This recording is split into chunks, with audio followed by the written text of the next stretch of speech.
Hello and welcome to Wait, It Gets Better, the improvisational storytelling podcast, where every week a few friends get together, like good friends do, and we discuss stories. I'm, of course, Levi. I'm Reed. No Seth today. He is too busy saving the world. I have him written down here. He's on a foreign mission. Yep, he is walking the marble halls of a different country. No, he's not in the armed forces. He's just not here. We are going to pick up where we left off. The name of this story is Those Who Tread the Marble Halls. And I'm going to give a little bit of a overarching idea about where we are and how it is. We just did our first kind of world building episode last week. So there's not a ton of plot, but there's a lot of setting. So the genre is kind of a political intrigue, the political maneuverings of the those in power. Wheel of Time, the book by Robert Jordan, calls it Deus de Mar, the game of houses. And it's kind of this posturing and maneuvering. So what we have is we have a world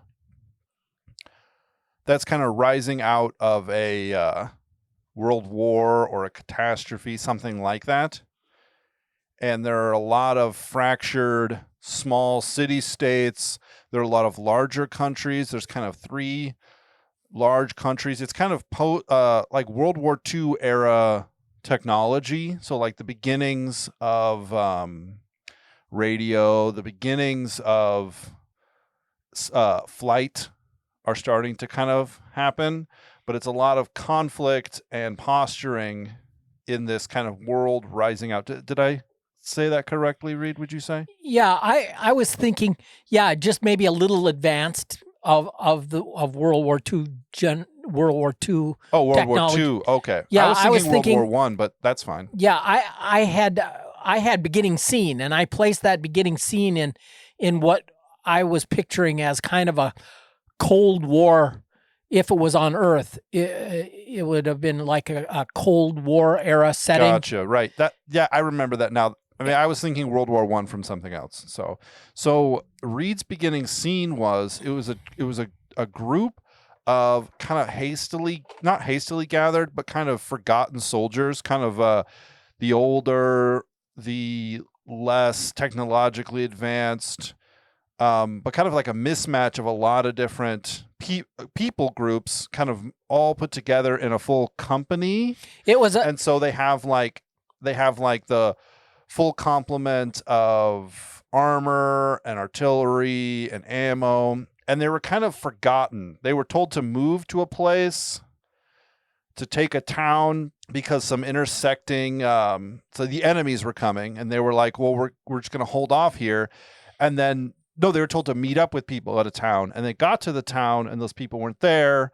And so they kind of set up to protect this town from other forces that were coming in, and they were kind of uniquely suited to do that because of their kind of because they were forgotten. People forgot that they had as much ammo and artillery that they did.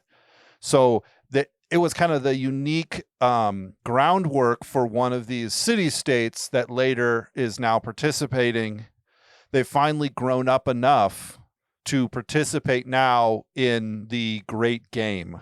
Right.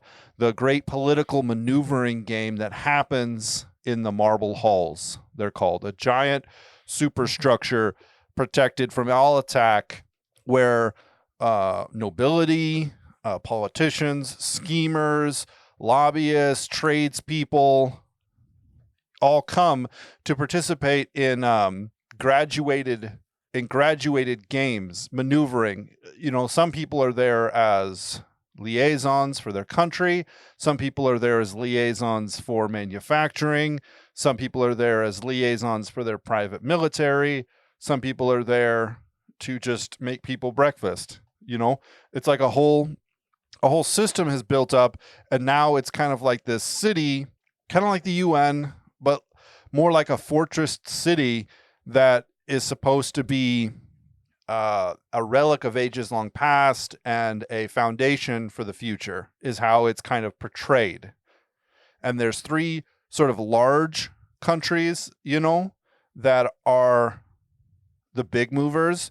But then one down from that, there's, smaller countries, and then there's city states, and then, there's a lot of intrigue, like who gets to go to this wing to talk to this person. And everyone's kind of goal is to ingratiate themselves to one of the three super factions, the super countries. And if they can do that, then they'll survive, right?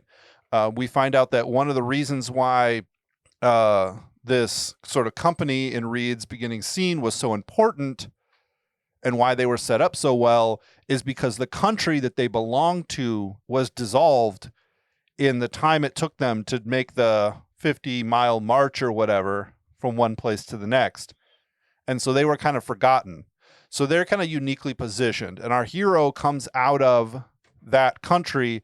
He is the first emissary going to the first 10 floors of the marble halls to try and form alliances, try and not get his throat slit, not have poison put in his food, trying to make trade deals. So it's all this sort of political intrigue, as well as some hidden agenda. There's always hidden agendas. The hidden agendas are a mile thick, but there's always kind of a hidden agenda that people have that exist, and whether he finds out about them, I don't know. I guess we'll find out about it this episode and the next episode. Did I do a fair and accurate representation, Reed? Yeah, I thought it was pretty good. Great. What story element did you have for this week? I have Ka-tet members. Oh, great. So that's like the Dark Tower series by Stephen King. Ka-tet members are Ka being fate or destiny, tet being a group of people, most of the time 3, but sometimes more. So Ka-tet, a group of people brought together by fate. Cool. I have hero's sidekick. And I'd like to go first because I think it would kind of help set up the hero, because no one chose hero. I mean, no one got hero as their story element. We just kind of made the hero, and I think we could give him some bones if I talked about his sidekick. Would that work, Reed? Cool. All right. So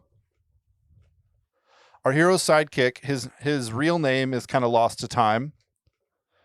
He came from this village, this town, now a city state. He goes by R.J. Wilkins, and Wilkins is like a super general name in this city. There are thousands of people with the last name Wilkins. If people ask him what does R.J. stand for, he goes, huh? He doesn't recognize the fact that if it was him, he introduced himself as Wilkins. If people know that the first 2 initials of his name is RJ, then he marks them down in his little black book for investigation. He is the hero. He is the hero's spy master, or central intelligence guy, or wet works guy, or risk assessment. Is that risk? No, risk management department. He is the intelligence, the intelligence head and the main intelligence operative for this city state's, which I'm going to name the city state right now, Wilkins. So his last name is Wilkins because to him, he is the state. And he is a very bad man. He came to Wilkins years after it the initial company came and kind of set up law and order and started to make things right. He came as a defector from another larger city state, and he was already well versed in subversive and propaganda tactics. So he understands how to take someone off the street without arousing suspicion from anyone else. He knows how the concepts of propaganda, how to rile people up, how to settle people down. He heads the secret police, and his firm belief is, since he is the state, Wilkins is his last name, and the country is named Wilkins, then he essentially treats it like his family. So he doesn't say, Good evening, citizen. He calls everyone brother and sister, and mother and father, and aunt and uncle, like everyone, or son or cousin, right? He's a slimy guy, 6'2", average build size, always wears kind of a longer coat to hide the fact that he's always armed. He and it's like, wow, this is kind of a slimy dude. This is the hero's sidekick.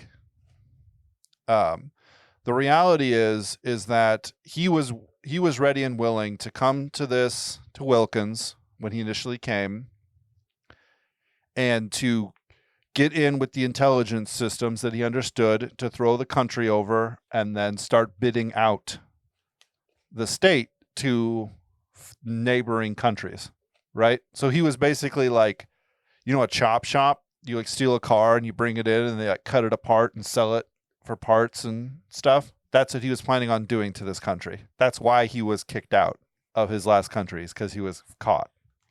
But it wasn't like that country was the first time. He was caught because he had done that same thing to a country beforehand. Mm-hmm. And then to this country that he was then tried to do it to them. And then they were like, wait a second, you're setting us up for the same thing, and kicked him out. So he sets himself up in this place, and he is, I'd say, about 10 or 20 years older than our hero. And he trained the hero as as basically an operative, a secret police, a spy, a saboteur, just kind of a all-around skulky boy. However, the hero couldn't do the things that RJ asked him to. He did them at first, but when it came time to show your dedication to Wilkins and kill the lowest ranking student in the spy school, I don't know what you call it, right? Or ferret out, plant evidence on one of your classmates and get them arrested, he couldn't do it. And it was like this kind of battle. It was this irritating battle, as the genuine authenticity of the hero, who grew up in Wilkins, who was born in Wilkins just a mere 10 years after the company came, it frustrated him and it irritated him, but not because he was so set in his ways, but because it reminded him of himself before he strayed from the path into the dark woods, as it will. Of corruption. Right. Yeah. And so it came to a moment where, the hero was walking in down a street, and RJ was there with a pistol and was ready. He was like, I just have to kill him, because what's happening is his pursuit of justice and righteousness, it's starting to shine light onto my ick, right? It's starting to remind me about what it is we actually are supposed to be doing here. And it broke him. He's alluded to it to the hero in the past, but the hero doesn't know how close he was to death. That's really interesting. So RJ basically made a complete and total turnaround at that point in actions. No, not in actions, in moral compass. However, he did not do it in actions. And it's a constant source of contention with the hero and RJ, because RJ's like, just let me get the information you need from this guy. Give me, a pound of salt, two Dr. Peppers, and a car battery, and I will get the information you need from him. And the hero won't let him do it. And so slowly, RJ, his life is being redeemed by basically being like, I owe the hero such a great debt for saving me, mm-hmm. that I can't help but kind of redeem my ways slowly. So he is aptly suited to be the hero's butler, to be the hero's coachman, to be the hero's assistant coming into the marble halls, because right away he walks in and he starts, parsing out not just escape routes, not just clear avenues of fire, not just the propaganda, not just the music being pumped through the sound system, not just the food, not just that stuff, but, you know, how does this person look at that person? How does this person talk to this person? Oh, I see the people in the gray livery don't bow to the soldiers, but they bow to the officials. That means something. I got to figure out, you know, so he's a huge resource to the hero, because the hero understands the game. Yeah. Right. He understands that there is a game. It's like, you can understand how chess works. You know, you can say, well, this is what every single thing does, without actually understanding how to play chess, how to feint an opponent, how to build a trap, how to do all these things. And so that is what RJ does. Cool. But the thing is he gets information for the hero. And I'd say that sometimes that information is so private that when the hero shares it, it in fact causes more of a problem, because it's like, no one knew that except my bedroom servants. How did you find out that information? And the hero is just like, doggone it, RJ. You could have told me that this was like really precious information and not like just information I could use to manipulate someone with. Yeah. And so the hero is kind of, what I imagine is the hero's last name is also Wilkins. Anytime anyone takes an official office, their last name becomes Wilkins. That's like a indicator. Not that they're part of the royal family, but that they're like owned by the state, that they're like, you know, servants of the state. Mm-hmm. So that's the hero's sidekick. So he is available to do whatever. It's funny. I'm just really enjoying this character. I am currently reading a spy novel. And there's a bad guy in the spy novel who like is a slick kind of a Cuban.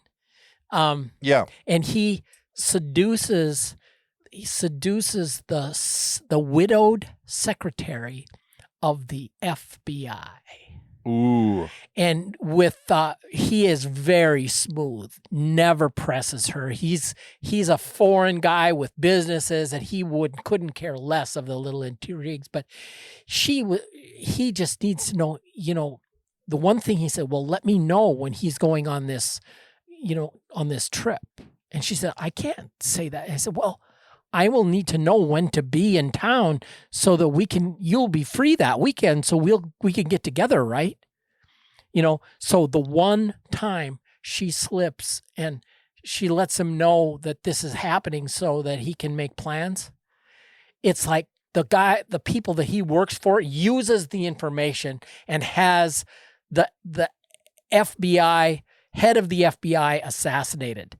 And like, there's literally, you could count on the 5 fingers of one hand who was privy to this thing. And so here he spent, you know, all this energy to develop what could have been one of the greatest intel sources, and his stupid bosses blew it all in one shot because they wanted to kill the FBI guy. Yeah, because they had a personal grudge, and it served no purpose except to make America really, really mad. Right, exactly. Yeah. So anyway, I was just enjoying that.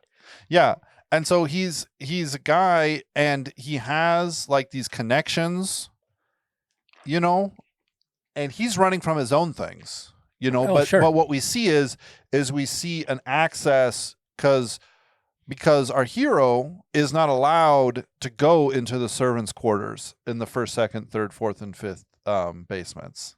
Mm-hmm. Right, he's not allowed, but his butler is, and so my idea is that there's interconnected things that begin to happen between the two. Yeah, you know. So, I want to come up with a name for our hero. My thought is Anthony. Okay.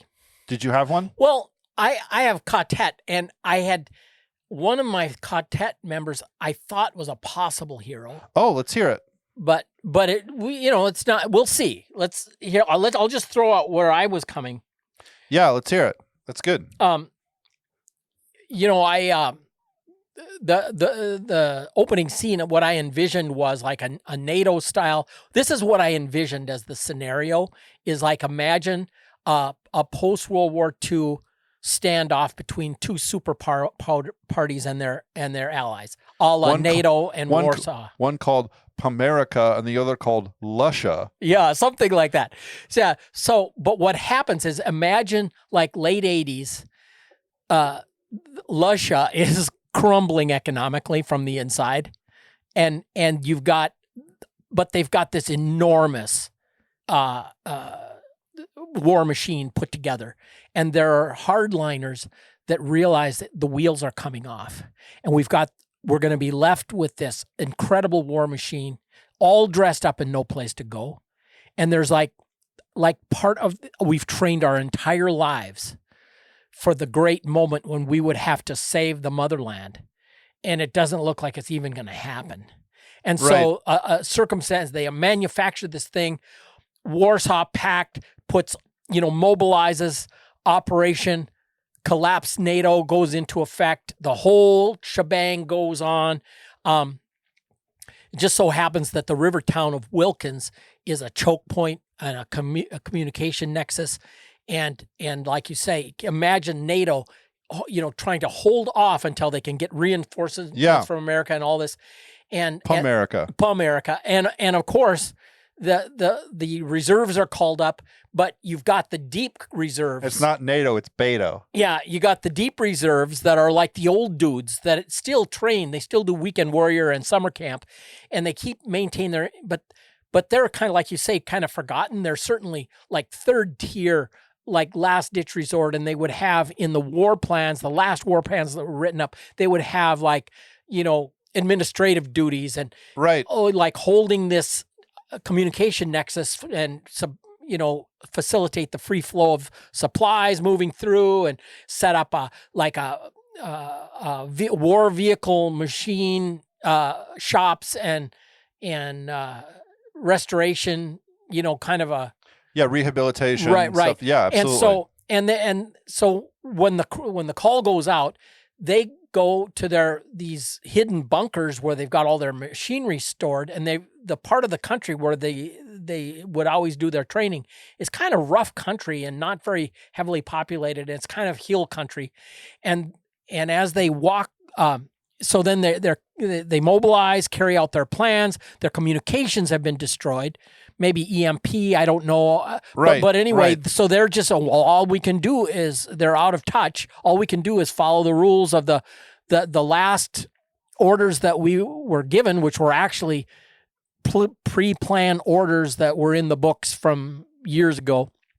And the opening scene was they're just cresting the ridge overlooking the town of Wilkins, and they realize that it's already been overrun by the enemy. And the whatever fighting may or may not still be going on. Yeah. And they've got, and so what they did is they just swooped in, take the town, destroy all the enemy equipment, set up roadblocks and ambushes. So any supplies coming down the railroad and down the roads, they just devastate them. So whatever troops are behind them, they're just being starved of material and fuel and ammunition.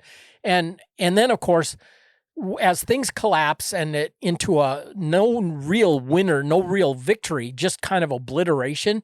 And the war machine at those times were calculated on just profligate expenditure of weapons, of munitions. Fire off your missiles, blow up the enemy tanks.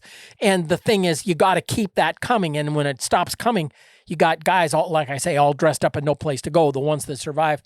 And all then of a sudden, war stops, not necessarily because one side has been defeated, but because everybody is just mutual exhaustion. Yeah, mutual assured exhaustion. Yeah, and so you've got Colonel Malcolm, who has got his band of guys have been training together for 20 years.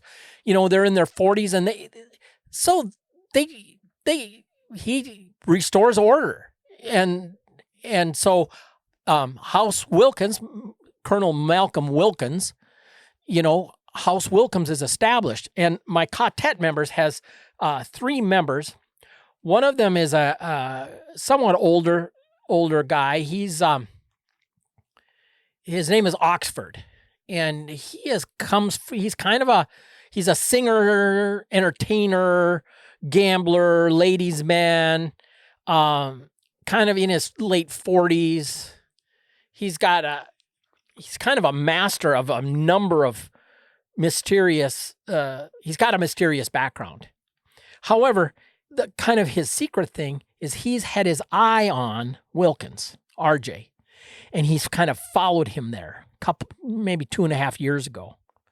Okay. And he is a guy that understands what happens in the marble halls. He's a guy that ingratiates himself quickly into court life, and he becomes fast friends with someone he calls the lad, 21-year-old heir to Malcolm House, descended from the famous Colonel Malcolm Wilkins, the heroic commander of the reservists who made their stand there. Yeah. He's raised in court language, the ways of talking, the slang, you can have a whole conversation with the raise of an eyebrow in the game of houses by his mother, Lady Lucretia, and his two older sisters. And he becomes fast friends with Oxford. So here's two members of the Ka-tet, and Oxford never wastes any opportunity to kind of strengthen and bolster and encourage Lex, the lad, he calls him, the lad's tendency toward honor and nobility and righteousness, so to speak. He's they're fast friends and they trust each other, and he's just taken a shining to the lad. The third member, her name's Cherie. She's just 19. And she's the orphan daughter of the deadliest pair of assassins I called it in the Nine Lands. And Okay. they're like, anyway, she comes kind of trying to find her place in the world, but she's been trained, and she immediately catches the attention, of course, of RJ. But she is also a lady with a heart as big as Lusha, should I say? She's a great lady, and she is, but she knows her way around. Malcolm. So wait, trained by assassins, or is she an assassin herself? She has the skills. She never was introduced into the guild, so to speak, by her parents. Okay. Because, how can someone be trained as an assassin? Like, if you were trained as an assassin, that would also mean psychological conditioning to value money or the mission over. So has that happened? Or does she just have the physical killing skills, but she's never been brainwashed to believe that she should follow the orders? She's been exposed to some of that. Gotcha. Okay. And yeah, maybe why she left and was trying to find her place in the world. Well, okay. but orphaned, her parents are dead. Right. Yeah, and she is only 19, but she is kind of picked up upon as sort of a fledgling, shall we say, apprentice type, both by Oxford and by RJ. Right. And Lexington, heir of Wilkins House, he likes her. And they kind of connected. So, but those three I see as the Ka-tet. There's very clearly, to me, I saw as you were talking about RJ, because part of his lexicon is he also, I wanted to make clear that he had learned the soldier's language too.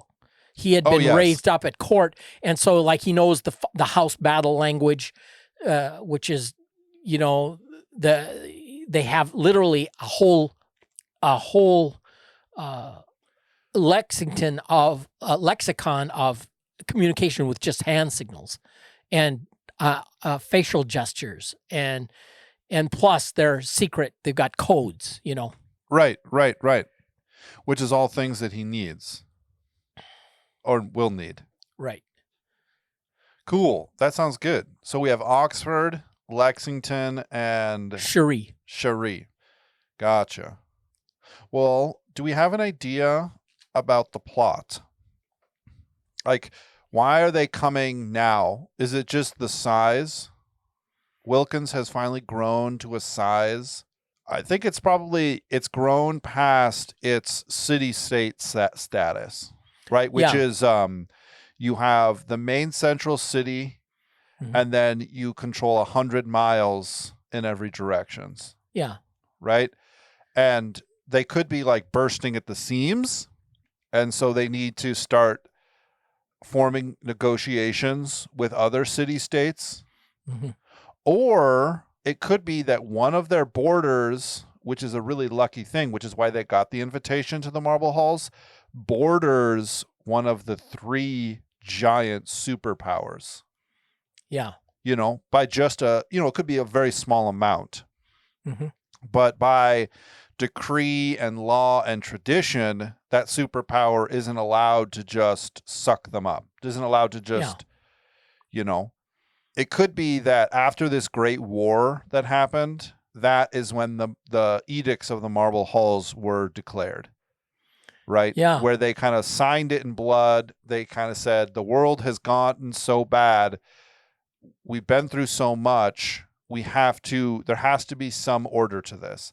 And, all order, given enough time, will degrade into chaos if not maintained. Things do not settle up.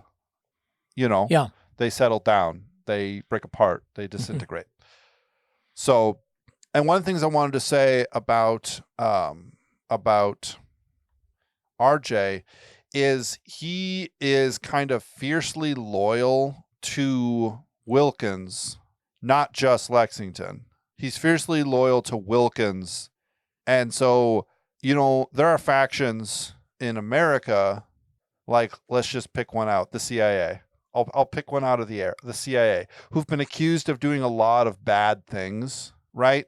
Like assassinating U.S. presidents and selling cocaine in order to start wars, in order to supply money to, right? There's like all of these, there's a lot of claims of what the CIA has done. And the CIA in and of itself is like a compartmentalized system.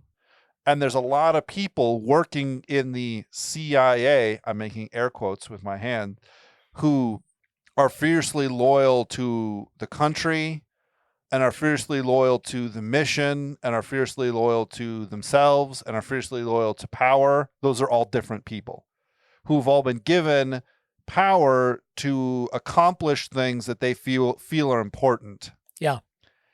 And not all of those line up with what everybody would consider morally acceptable. Yep. Right?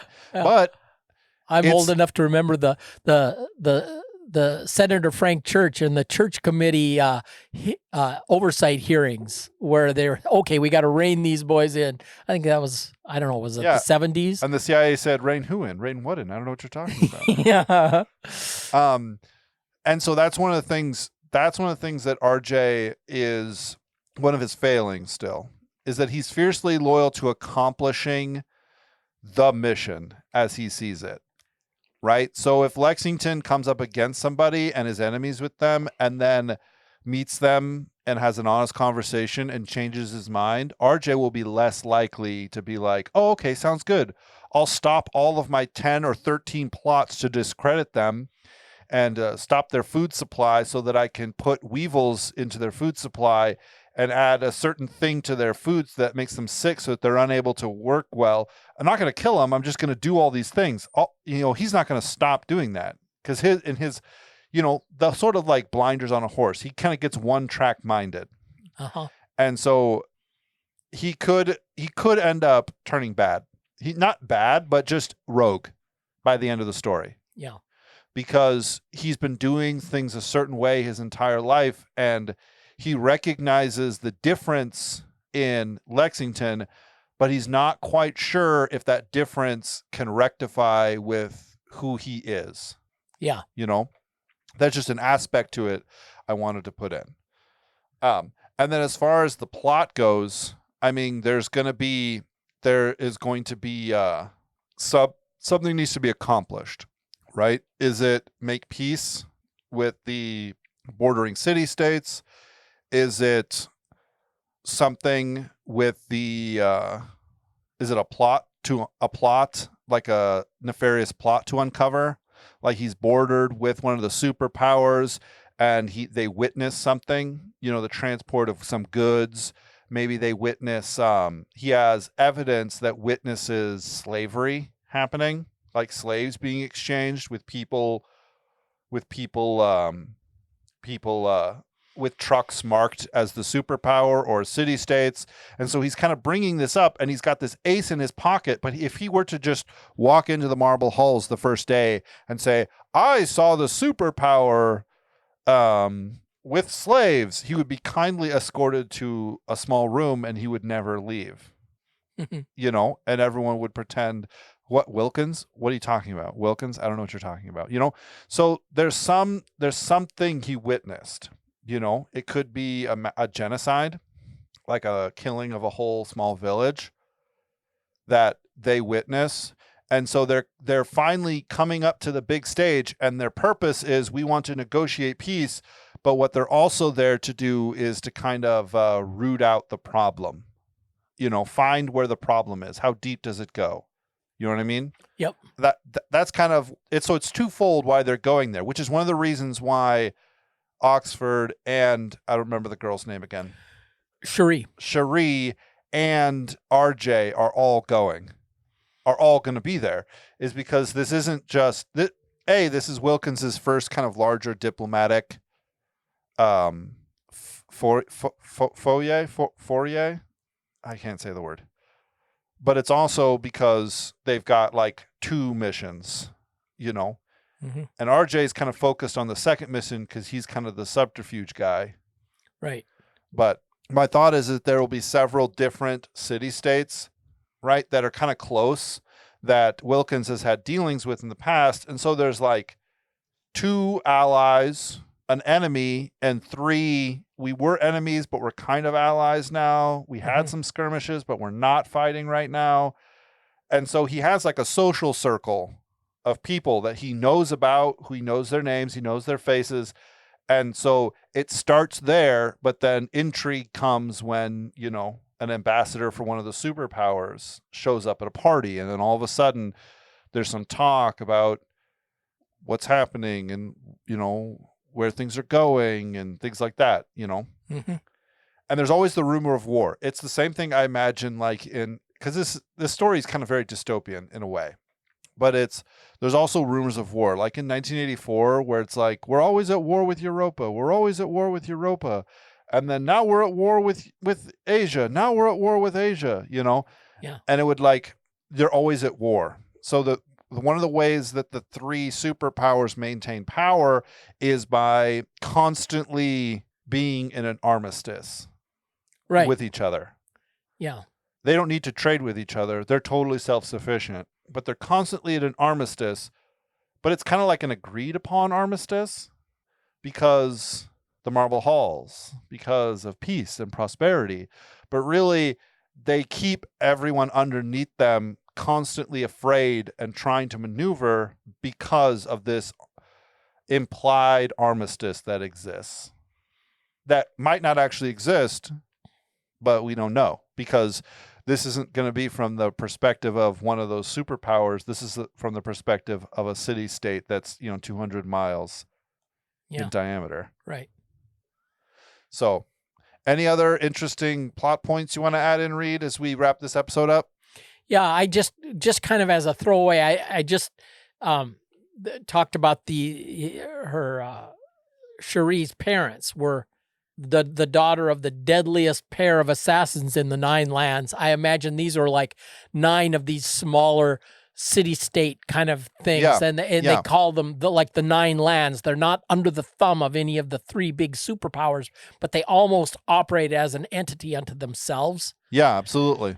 Yeah, and I could see that the neighboring superpowers would like to constantly kind of weasel their way in and ingratiate themselves, just from the standpoint of security, making sure that they're not for their in the bag for their big superpower enemy / competitors, so much as wanting, not wanting to absorb them or dominate them, but they just want them to keep them as kind of a buffer. Right. And in the meantime, the 9 lands, they have intrigue between each other, and they're kind of vying and jockeying for position. And right. Yeah. There's the first 3 floors of the marble halls. Yeah. Some say it's a spire 100 floors tall. It certainly reaches all the way up to the, my thought that it's kind of like a space elevator, like left over from a forgotten age. Yeah.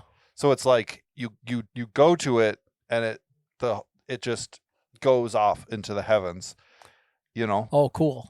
And so you go to like the first couple floors, but the perspective is always there's a giant game above me and there's a giant game below me. I'm lost in this place.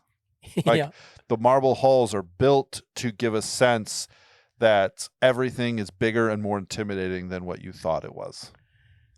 So, yeah, cool. Ladies and gentlemen, thank you so much for joining us for this episode of Wait It Gets Better.